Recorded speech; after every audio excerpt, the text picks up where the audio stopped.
ஒரு அழகான காட்டுல பச்சை மரங்களும் வண்ண மலர்களும் சந்தோஷமா இருந்த ஒரு இடத்துல வாழ்ந்தா நம்ம சின்ன முயல் மிட்டு. அவளோட நல்ல நண்பர்கள் யானை தாத்தா, குரங்கு கண்ணன், மான் மாலா, சிங்கம் ராஜா. ஒரு நாள் திடீர்னு அடடா, எல்லா விலங்குகளும் ஒரே திசையில ஓட ஆரம்பிச்சாங்க. மிட்டு மட்டும் நின்று பார்த்தா. என்ன நடந்ததுன்னு அவளுக்கு புரியல. அப்போ புதருக்குள்ள இருந்து ஒரு சின்ன சத்தம் கேட்டது. மிட்டு நெருங்கி பார்த்தா ஒரு சின்ன யானைக்குட்டி கால்ல அடிபட்டு அழுதுகிட்டு இருந்தது. அழாத, நான் இருக்கேன்னு மிட்டு மெதுவா சொன்னாள். சின்ன முயல் தான், ஆனா அவள் மனசு ரொம்ப பெரியது. மிட்டு தைரியமா கத்தினாள், நண்பர்களே உதவி வேணும். உடனே குரங்கு கண்ணன் மரத்திலிருந்து குதிச்சான். மான் மாலா வேகமா ஓடினாள். சிங்கம் ராஜா அமைதியா வந்தான். யானை தாத்தா தண்ணீர் கொண்டு வந்தார். எல்லாரும் சேர்ந்து யானைக்குட்டிக்கு உதவி பண்ணினாங்க. இலைகளால் காயம் சுத்தம் பண்ணினாங்க, தண்ணீர் கொடுத்தாங்க, புதர்களை விலக்கினாங்க. சில நேரத்துல யானைக்குட்டி எழுந்து நின்றது. அது சிரிச்சது. எல்லாரும் சந்தோஷப்பட்டாங்க. யானை தாத்தா மெதுவா சொன்னார், உதவி செய்ய உடம்பு பெரியதா இருக்கணும்னு இல்ல, மனசு நல்லதா இருந்தா போதும். மிட்டு வெட்கப்பட்டு சிரிச்சாள். அனைத்து விலங்குகளும் கை தட்டி கொண்டாடினாங்க.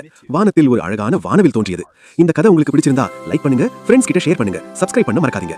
மீண்டும் சந்திப்போம் மிட்டு மற்றும் நண்பர்களோட புது கதையில.